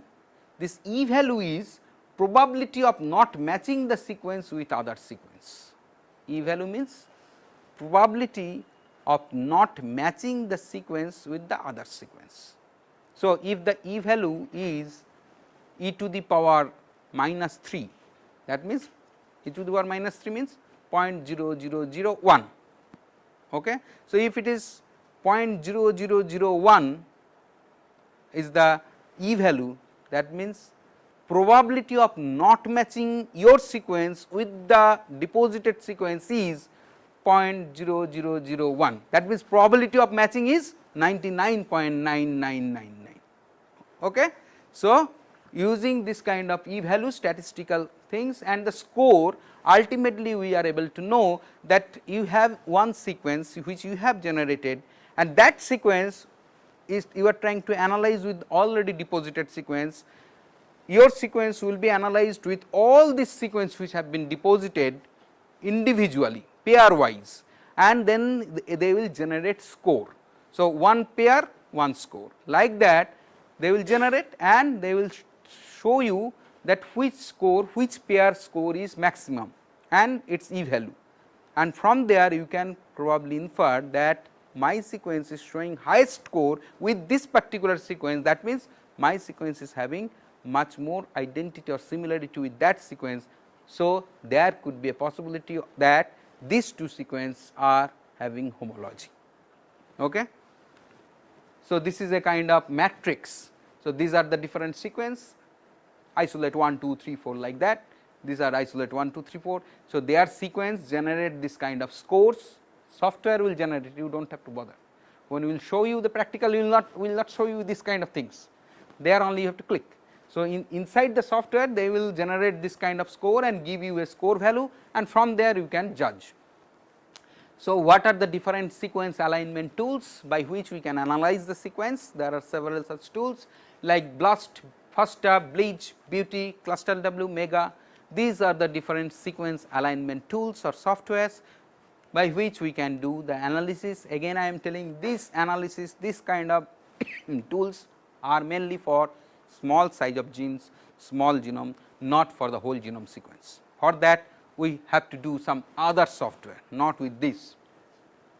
So, here we mainly show you in the practical the BLAST and the Mega, these two things we will show you. So, what is BLAST? BLAST is not bomb blast. There is no link with the any terrorism activity with this class. So, BLAST means it is a abbreviated form, it is basic local alignment search tool, not bomb blast. Many student, many faculty have seen the sequence was blasted against this. What is blasted? Blast is not a verb. So, why you are telling blasted? So, the sequence is analyzed using the BLAST algorithm. Never you tell sequence was blasted. I have seen many students, many people are telling sequence was blasted. It is not blasted, means it is a bomb blast. So, sequence was analyzed using the BLAST algorithm. So, it is a abbreviated form. So, BLAST is the algorithm used by a family of 5 programs that will align your query sequence against the sequence in a molecular database. So, it is actually combination of different programs, and that will tell you whether your sequence has similarity with other sequence or not.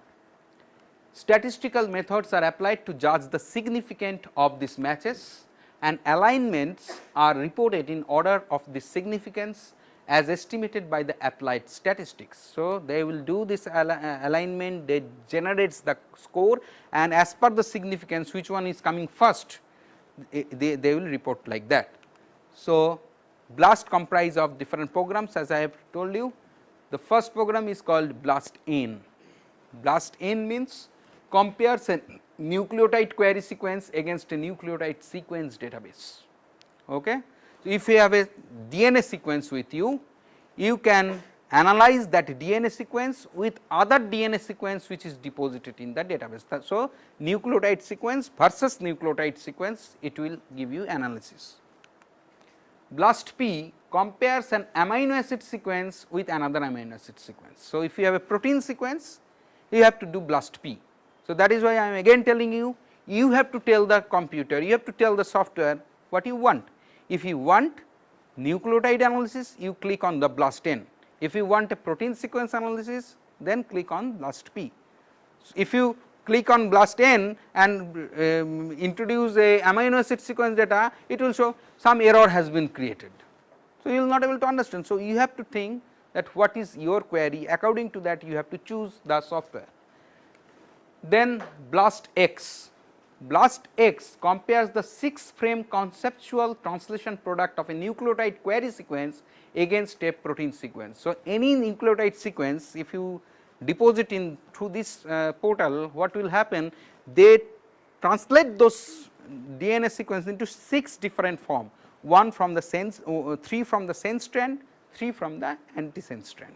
So, this 6 different protein sequence they generates by themselves, and these 6 individual protein sequence they search through this algorithm into the protein sequence database. So, you have given only a nucleotide sequence, you want to know that I have a nucleotide sequence, I would like to see that what is the protein coding region of this sequence, whether this gene is having any protein matching with any other things.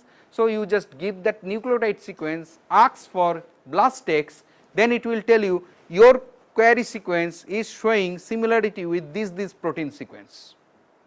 Okay. So, it is nucleotide versus protein sequence. And the last one is T-BLAST-N. If you have a protein sequence, you want to know that which gene codes for this protein. I have a protein amino acid sequence, I want to know which gene is coding for this sequence, and for that you have to use T-BLAST-N. So, you have to deposit there only the nucleic amino acid sequence, they will convert it into 6 frame nucleotide sequence, search it into the database for the complementary nucleotide sequence, and then it will tell you that which one is the gene from where this particular protein has been deduced. Okay. So, this is a BLAST search result. So, you have to give this kind of query sequence of your, and then you have to give the comment whether it is NBLAST or PBLAST or BLAST X, and then it will generate such kind of value, and you can see it will generate the score value, E value and other things, and the first things which it has been given, that is the highest similarity or identity has been observed in the database. So, according to that the score value, as per the score value they are arranged. So, you can tell that my sequence is showing highest identity or similarity with this particular sequence. Okay. But again remember that this is based on the local alignment, not global alignment. So, what we know from BLAST? From the BLAST we only able to know the sequences that share similarity with the query sequence, helps us to retrieve those sequence. Okay. BLAST only tells you what are the sequence with which your sequence shares similarity, but it cannot tell you how much similarity, it cannot quantify how much, because it is only local alignment, it is not taking care of the entire sequence. So, only the sequence where it is showing highest matching they are reporting that thing, it is not showing you the entire thing. So, if you consider the entire thing, the similarity may be come down. So, though BLAST is giving you a percent of similarity at the last column, do not take that thing, because BLAST is only taking the local alignment region, not the global alignment region. So, if you have to really tell how much similarity is there, then you have to do other analysis, not through BLAST. So, if you are using some ITS sequence, you search it in the database, you analyze through BLAST, BLAST will tell you your ITS is showing 90% similarity with that, do not take that thing, because it is only doing a local alignment, not the global alignment. So, 90% may not be 90% actually, it may be 86%, okay, because it is taking only one portion, it is not taking the entire. If you take the entire portion, the similarity percent may reduce. How it reduce, we will show you. For example, you have this query sequence and the subject means which is deposited in the database. Now, when we search it, we observed this 2 pairwise sequence, they showed out of 373 nucleotide, they show 346 nucleotide similarity. Okay? That means 92% is the similarity through this BLAST. it is showing 92% similarity. Okay. Now, in when it will show you all the sequence with which it is showing similarity. So, this is the first pair where the maximum similarity is there. If you go down in the list, you may see here you can see that if it is the deposited sequence and your query sequence is matching like this discrete way. So, there may be some gaps. Now, you come down to the some lower sequence which also shows similarity. In that case, you may see that though you have given a 400 nucleotide sequence, it is showing out of 84 stretch. So, it is not taking the entire thing, only 84 stretch it is taking. Out of that 77 nucleotide is showing similarity. So, in this case also 91% is the similarity. The earlier case, out of 373, 346 was similar, similarity percentage 92. In this case, out of 84, 77 is similar, because it is not taking the entire 373 stretch. It is only taking 84 stretch, which is showing similarity, rest of the things are not taking. But as per the similarity calculation, both are 91, 92%. So, in that kind of context, can you tell that both are having the similar value? No, because it is local alignment, that is why you cannot tell that they are same. So, in this case, it may be possible that this is the entire sequence deposited and your query sequence only matched with this region.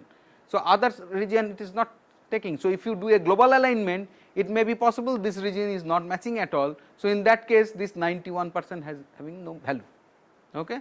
So, from blast analysis never takes the value which is showing as the percentage.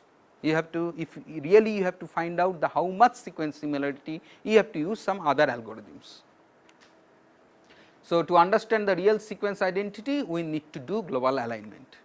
So, how to do this global alignment? This global alignment we can do through the multiple global sequence alignment program using different softwares. So, what it does? It do a quick pairwise alignment, first calculate a distance matrix.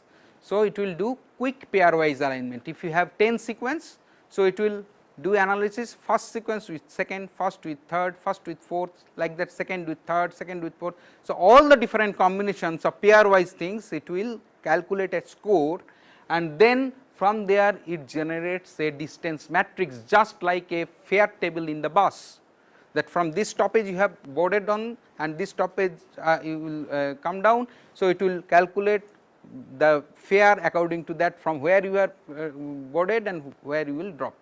So, according to that both the sides same thing. So, it will generate a matrix. Similarly, all the sequence in vertical and horizontal rows and their percent sequence similarity will be calculated as a matrix, and from this matrix a guide tree generated. From this matrix first they will generate a guide tree, and from this guide tree then they will do a progressive alignment again to following this guide tree to generates the actual percent similarity and the phylogenetic tree. How they will do, when we will show you the practical, that time we will show how this things is happening. So, multiple this kind of software we use BioEdit or Mega to do this global alignment and multiple alignment. So, these alignments actually generates you this kind of percentage, that suppose here I am giving example of some viruses. So, this the virus which we are handling, it is showing this much percentage similarity with these are different viruses, and from there we come out with the phylogenetic tree or the relationship. So, from this relationship we can tell that whether the virus which we are handling, they are a new virus or they are grouped in different cluster. So, if they are forming a completely separate thing, then they may be a new thing. If they form this cluster within another virus, then we can tell them that this is grouped under this. So, in that way we can draw the relationship. So, I do not know, it is not coming here properly. So, what is then phylogenetic tree? So, phylogenetic tree is looking like this, some lines which represents the relationship. Okay. So, there are several things in a phylogenetic tree. First you will see that there is a root from where the tree started. that is called root. Then there are some joints or nodes, they represent the taxonomic unit. Okay. Then there are such kind of branches, they represent the relationship. Relationship means if these two branches are there in one node, then they are called sister taxa. That means they are linked to each other, they are phylogenetically related to each other. And this branch and this branch, they are also phylogenetically related, but their relationship is distant relationship and they have close relationship. And then you may see this is a length, this is called the genetic distance. That means which one is genetically more advanced or which one is prone to much more mutation, that can be determined by this length of the tree. And there are some values like this, which is presented just below the nodes. These values are called bootstrap value, which tells you the significance of the tree. That means how much is the strength of these two branches to hold together. Okay. So, more bootstrap value means probability of staying these two branches together is high, if it is high. So, each of these things I am coming separately. So, this is a general structure of a phylogenetic tree, which comprises of a root, nodes, branches and the lengths or genetic distance. These are the main things, and bootstrap value gives the significance. So, the branching pattern of the tree is called topology, and representation of the relationship through line is called dendrogram. So, this branching pattern, how it branches, it is called topology, and this relationship which we are telling or depicting through lines, they are called dendrograms. Okay.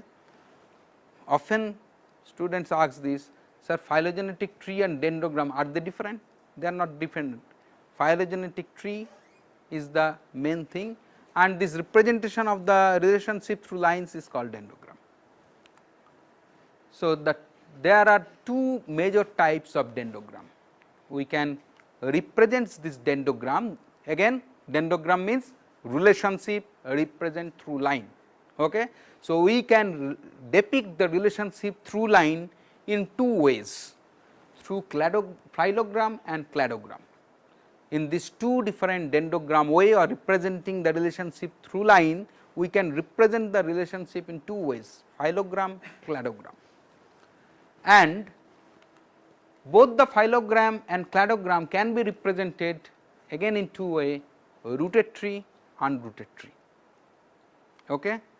So, now I am going a little bit deep, try to understand very clearly. Four different terminologies have come now: phylogram, cladogram, rooted tree, unrooted tree. What are those? When you use what? Because software, if you open, everything is there, phylogram is there, cladogram is there, rooted, unrooted. Now, if it is up to you what thing you use, and that depends upon what thing you are analyzing, what is your aim to show. So, if it is clear, then you can choose what is your requirement. Okay. So, what is phylogram? Phylogram means this is a phylogenetic tree that indicates the relationship between the taxa and also conveys a sense of time or rate of evolution. So, it is a phylogenetic tree not only depicting the taxa or grouping, but also convey a sense of time or rate of evolution. The temporal aspect of a phylogram is missing from a cladogram. So, cladogram is not having any temporal aspect, only the grouping aspect, but phylogram is having a sense of time as well as the grouping. So, how the phylograms looks like? Phylogram looks like this. In many papers, many things, if you read, you will see people are representing the phylogenetic tree in different ways. Some trees are looking like this, that means there some lengths are going out, some are small again going out, and in this case there may be always associated with a bar, small bar. Okay. So, this kind of tree, when these ends are not in same line, the ends of the branches are not in one line, then this kind of phylogenetic tree is the phylogram. They convey a sense of rate of evolution, not only grouping. So, if you think that your data whichever is you are generating, you want to do a rate of evolution analysis, okay, then you use this kind of things. If you do not need any, or in your data or in your interpretation you are not mentioning anything of rate of evolution, then do not use this. Okay. So, it depends upon you that whether you need or you analyze your data on the context of evolution, then you use this. If you are not doing these things, do not use the phylogram. Okay. So, what actually this means? What sense it is telling you? If you see, this branch is going much more forward. Okay. So, this particular branch or group cluster, they are evolutionary more advanced because it is advancing faster way. So, evolutionary time frame, because I told you that these are the genetic distance. So, this means the time elapsed and the distance, that thing is conveyed, that evolutionary more advanced. Now, second one, if you see, they are evolutionary much more conserved because this much years have passed. So, this is the length of time. So, this much years has passed and the genetic distance, they have created two different branch only after this, but in this they have diverged into two different taxa after few years, but here after long time only they have evolved. So, in this case they are evolutionary much more conserved. And third thing, here you can see after this there are so many branches happening. Okay? That means this particular cluster, they are evolutionary much more diverse, very frequent mutation is there, and that is why they are evolving very fast and they are generating diverse sequence clades. Okay? So, if you try to analyze your sequence on this kind of aspect, then you use this type of tree. If your sequence you think that do not generate this kind of information, do not use this type of tree. Okay?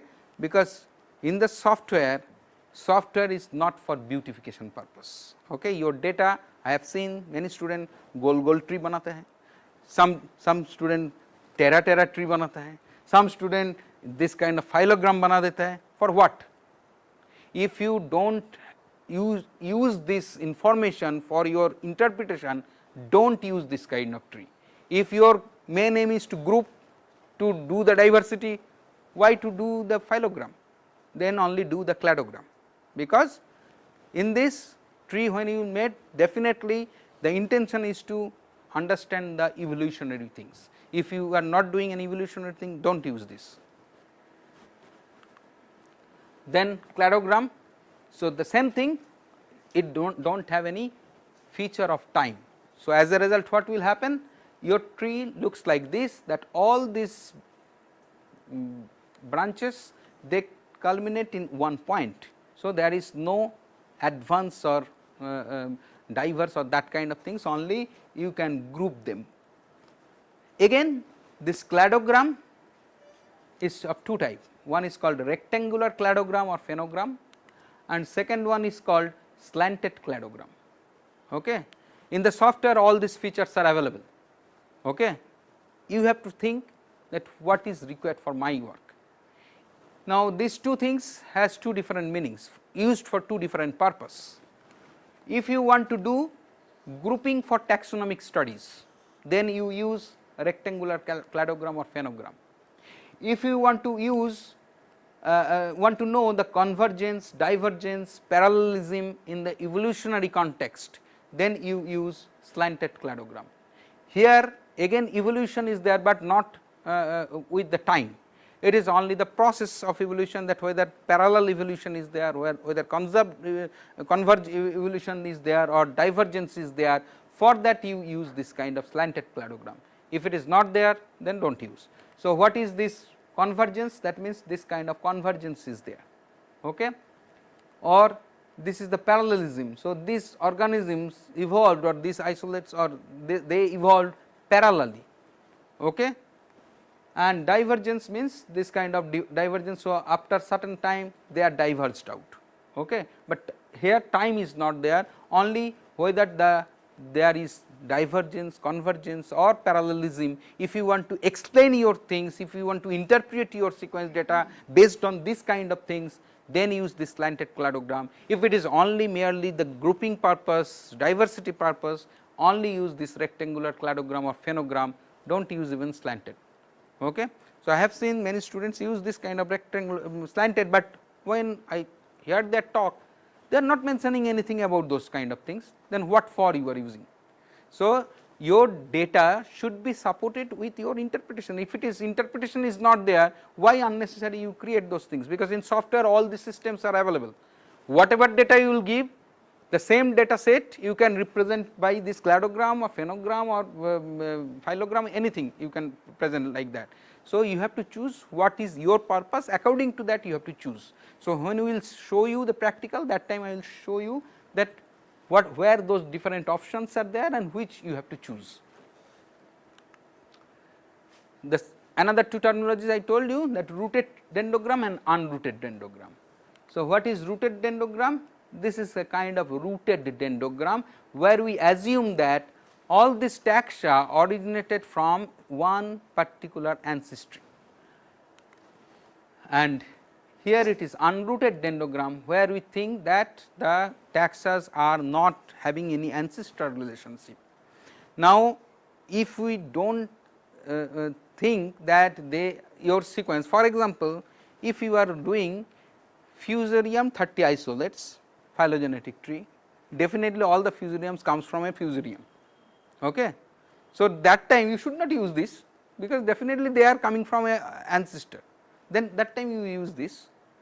But if you have a fusarium, a bacteria, a rice, this kind of things, you do not know that whether they are really originated from one common ancestor. So, that time you can use this kind of things. So, depending upon your data set, you have to choose whether you will use this rooted or unrooted. Now, always remember that try to use when you have a set of sequence, for example, fusarium. If you try to take all the fusarium, try to group them, the root is not sure where to put. Okay. So, that time you have to use a outgroup, a related sequence of other fungus. Okay. So, that time that will take you as outgroup, and that outgroup and your entire fusarium group, that is the point of your root. So, from there then the proper grouping will take place. If you are not using a outgroup, but you try to analyze a related sequence, the sequence will not give you a proper phylogenetic relationship. That those things we will show you when we will do the practical. So, in this case assume all the taxa derived from a common ancestry, and it assumes all the taxa which do not have a common ancestor. Now, how these trees are developed? These trees, phylogenetic trees, are developed in two different ways. There are two different methodologies to develop phylogenetic tree. Again, depending upon your choice, your queries, you have to choose which kind of things you will choose. So, there may be character based develop a phylogenetic tree or distance based. What is character based? For example, you have these two sequence. Now, in these two sequence there is only one mismatch, and in this case the score is 1. Okay. If there is only one mismatch, the score we have given 1. It is just for your easy understanding, and then you develop a matrix. So, this is one pair, like that several pair you create, several score will come, and then you develop a matrix. From that matrix you generate a tree. And in this distance based matrix, suppose this 2 is having this score 1, and you have another sequence where instead of G this T is there, same as this. Okay. Now, it may be possible that if you directly tell the score, it is 0, because here it is T, here is also T. So, directly if you take the score, it is 0, but it may be possible that it was earlier G, and then after some generation it again converted to T. So, back mutation took place. So, in that case score may be 0, but there are some genetic distance created, some generation crossed. So, we are not taking that thing in this case. So, here we have to take the genetic distance, and this genetic distance, the matrix is created based on this genetic distance, not based on only the character whether it is T or G. Okay. So, it is a genetic distance matrix based tree development, and here it is a character based, means that directly the calculating the nucleotide we are developing the tree. So, this character based approach and the distance based approach. So, the character based approach, examples of the algorithm is maximum parsimony and maximum likelihood. These two are the most frequently used character based approach. Okay. Suppose you have a group of fusarium isolates, definitely we expect all the sequence will be highly similar. Only few nucleotides difference will be there. It may be 98-99% similar, only one to another isolate there are few nucleotides difference. So, if you are expecting that my sequence is highly similar, only few nucleotide difference will be there, in that case you use this maximum parsimony. When the sequence are quite similar and small number of sequence, then you use maximum parsimony. Now, the opposite case, you have taken different sequence which are very diverse, and there you are expecting only few nucleotides should be similar, maximum nucleotide will be dissimilar. There are two conditions. One, maximum nucleotide similar, in that case you only find out the maximum dissimilar sequence, only that time you calculate those nucleotides which are dissimilar. And in the second case, you have maximum dissimilar sequence, from there you have to calculate or you have to find out which are the nucleotides which is showing similarity. So, in both the cases individual nucleotide count is important, clear. So, if you have a very highly similar sequence or if you have a very distinct different sequence, both the cases either finding out the dissimilar nucleotide or finding out the similar nucleotide is the important thing. So, in those cases you have to use character based method, either maximum parsimony for highly similar sequence or maximum likelihood for highly dissimilar sequence. Okay. But if you have in between the something similar something not, so that time you have to use the distance based method. So, I am giving how it is actually done from the character based method. For example, the human, rabbit and chicken, these three things some sequence we have done, and we try to analyze the gene of human and rabbit. The pairwise sequence is like this, there is only one mismatch. Human and chicken there are 3 mismatch, rabbit and chicken again there are 3 mismatch. So, if you create a matrix like that, human and rabbit 1, human chicken 3, rabbit chicken 3, clear. So, this is the matrix. So, human and rabbit as it is 1, so you take these two as in one group, so 0.5, 0.5, so it is coming as 1 divided into these two, and then human and chicken is 3, that means this is 0.5, 1 is 1.5 and this is 1.5. So, chicken and human is 3, again rabbit and chicken is again 3. Okay. So, in that way the trees are created, okay, based on the individual character based method, individual nucleotide which is different. Maximum nucleotides are same, only the different nucleotides we calculate, and this generates a phylogenetic tree. But if you have not like that, different sequence, not that much diverse or very similar, so in that case we have to use a distance based method. For example, it is I am giving you the example of neighbor joining method. Here we are trying to do a phylogenetic analysis between spinach, rice, mosquito, monkey, human. Okay. These are the different entities we have taken the sequence and develop a distance matrix, just like the matrix earlier I have shown. So, it is a distance matrix, and in this distance matrix you see this human and monkey has the lowest value. So, lowest distance means highest similarity. If the distance is lowest, that means they are highly similar. So, in this case we have to take the lowest distance value, that means they are high similar. So, you take these two things and make a group, human and monkey, you take these two and make a group human monkey. Okay.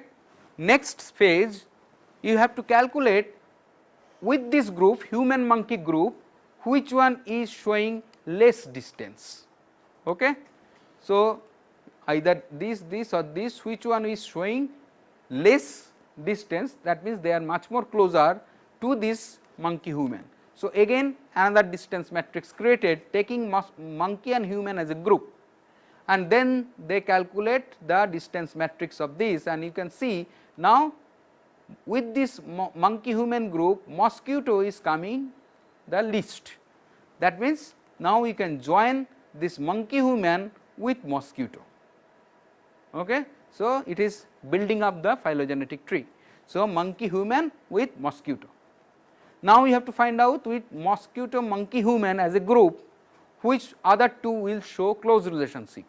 So, if you do again a distance matrix, that time it is showing that with this none of them showing close similarity, rather they too show the less distance. That means there is another phylogeny. So, this is, if you think this is a monophyletic group, only one phylogeny, they are growing up one by one, but in this case they are not monophyletic, they are polyphyletic, because this is one origin, this is one origin.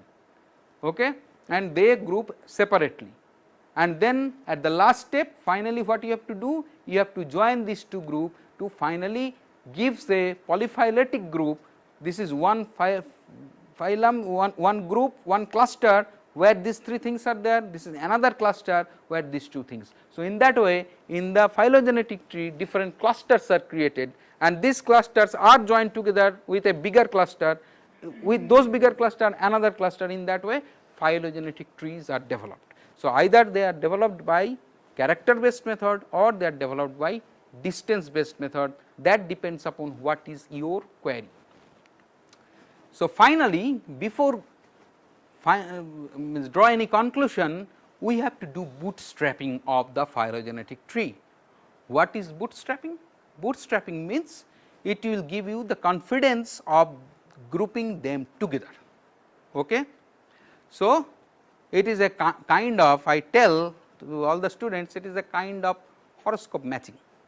When a boy and girl meet, they are trying to get married. So, before that parents do a horoscope matching. Why? To know what is the probability that these two boy and girls will stay together for long. Okay. So, there is that horoscope matching is very important for Hindu or Indian context, that it is very much important that we do this horoscope matching so that they can stay longer. So, this is a kind of bootstrapping. So, these analysis will tell that these two, okay, by this analysis these two entity are coming together. For example, this mosquito human monkey we have taken, okay, by force, as there is no other things, by force mosquito human and monkey comes in a group, but whether they are really can stay together, if something some another entity will come, two boys and one girls meet together, they may get married. How much is guarantee that if another girl or boy comes in their life, whether their group break down and they form another cluster. Okay. Similarly, whether this monkey human mosquito they stay together, or if another animal or another sequence we take, they may form another group and left the other group.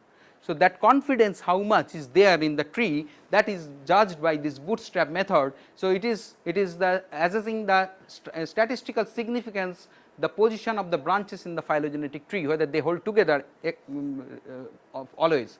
For each aligned pair, it samples score from random position in the alignment, adding the score. When all the pairs have been sampled, it converts the score to the distance and compute the tree.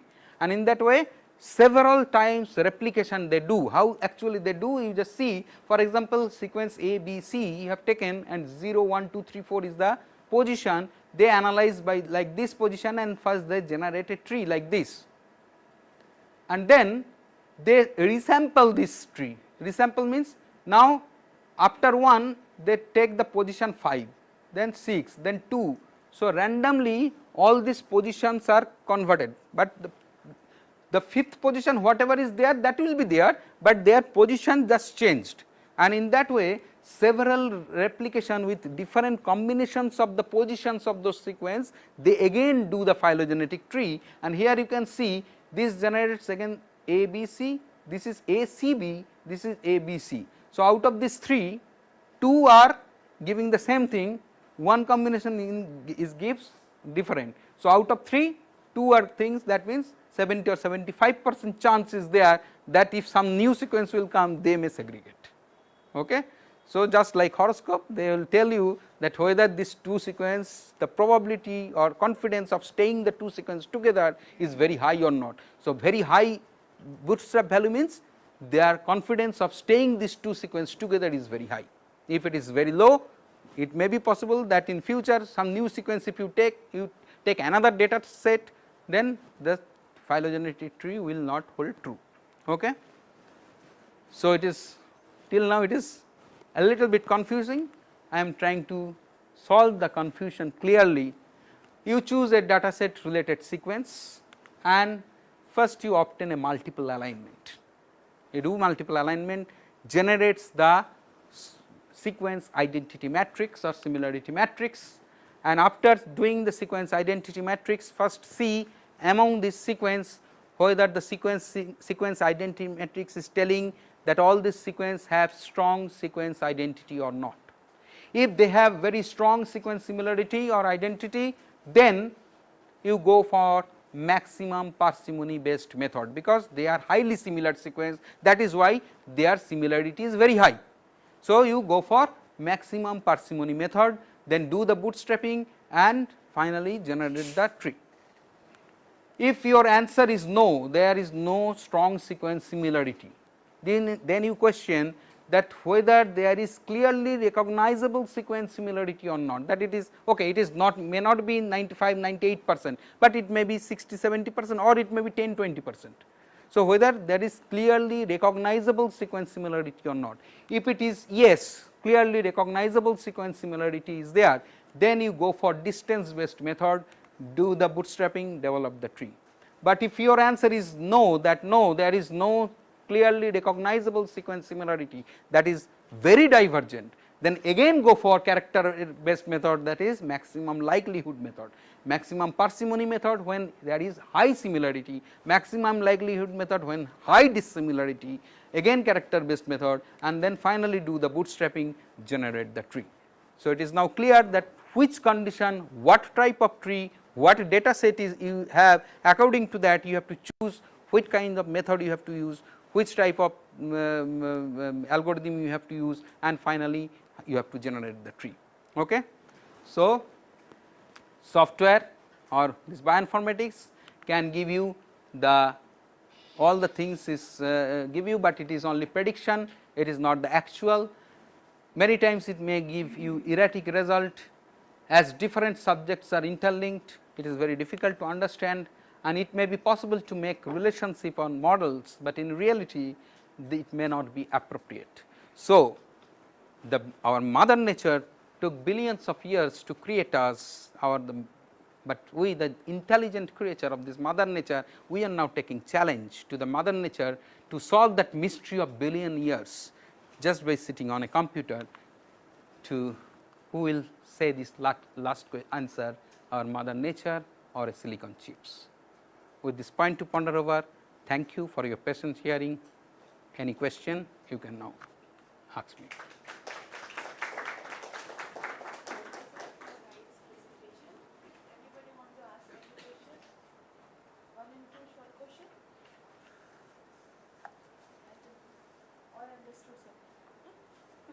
Yes.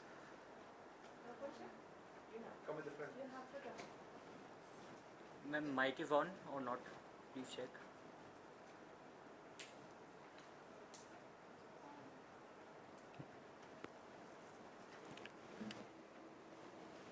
Anybody, if you have question, write down, come and we should discuss.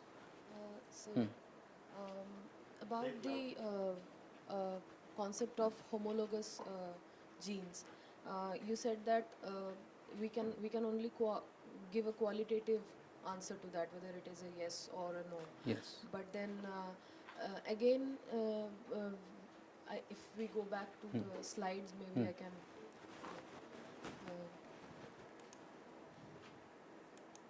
Okay. Which one tell? Where you have told that after this there is sequence. Our target is to find out whether there is homology is there or not. And then that we can do through checking how much similar they are or to search the identity. But then because you said that all genes can be similar, but they may not be homologous. So that is why when we will do this sequence similarity or identity, for example, when you do the blast analysis, I told you that if you do, you may see that your sequence may show some similarity with a human genome. Many times we observe that a pathogen genome, a particular stretch of sequence, but you have to know how much. In an entire sequence, only few 10, 20, 30, 40 nucleotides, it may show similarity. That does not mean that it may be similar, but it does not mean that they are homologous. Okay, similarity may be there, but how much? If you consider that global alignment, how much similarity? That is why through only local alignment we cannot tell like that. So, if you do a global alignment, that time you will realize similarity is there, but it is very less similarity. So, less similarity does not means qualify for the homology. High similarity as well as there may be ancestral relationship, then only we can consider this sequence are homologous. Only similarity does not qualify for the homologous sequence. Both the things has to be there, the ancestral relationship as well as high similarity. Okay. Any? Yes, please. Any more questions? Please come forward.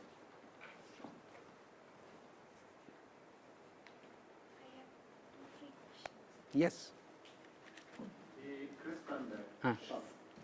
Okay, we have a nucleotide sequence database, that is NCBI, EMBL and DDBJ. If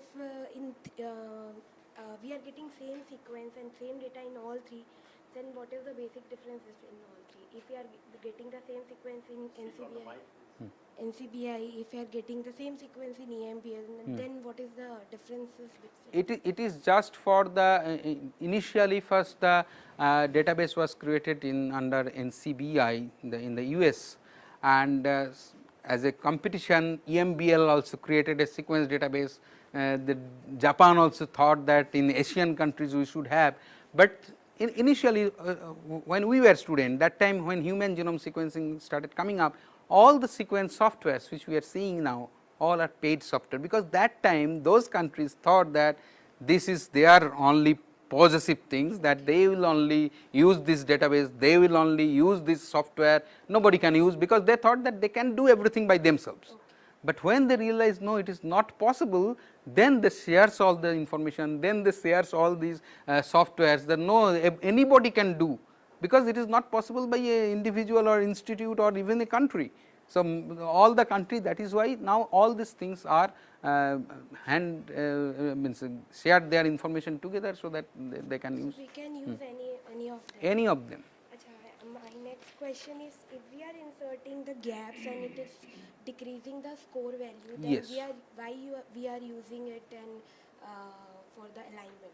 Because if we are not giving gaps, then different score value will be generated, and there may be, even after putting the gap, then the score value may be even higher.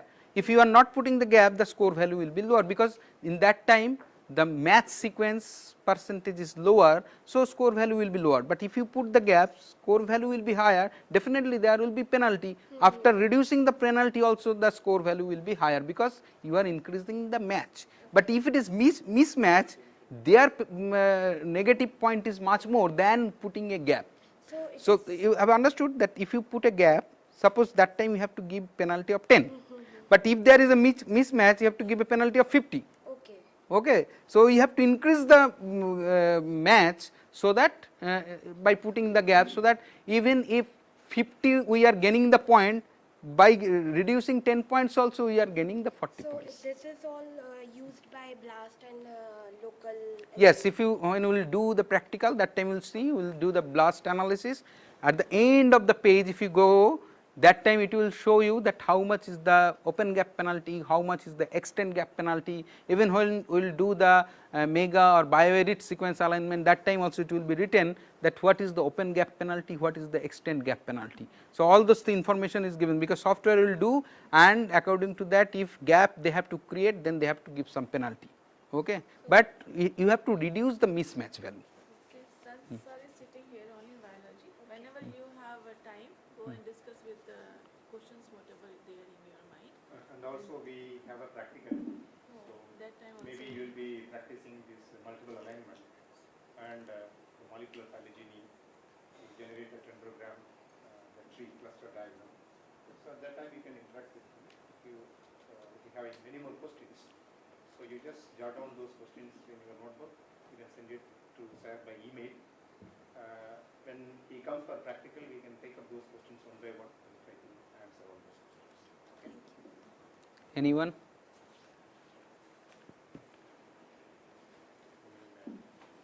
Stop it now. Some calls are coming for.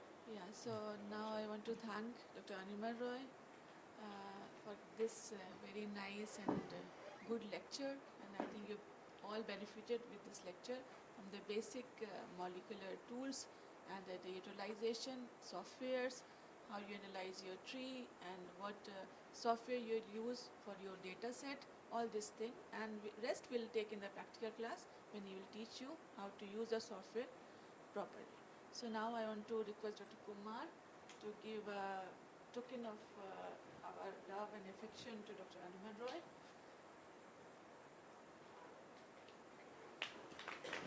Thank you. Once again, I done a wonderful job.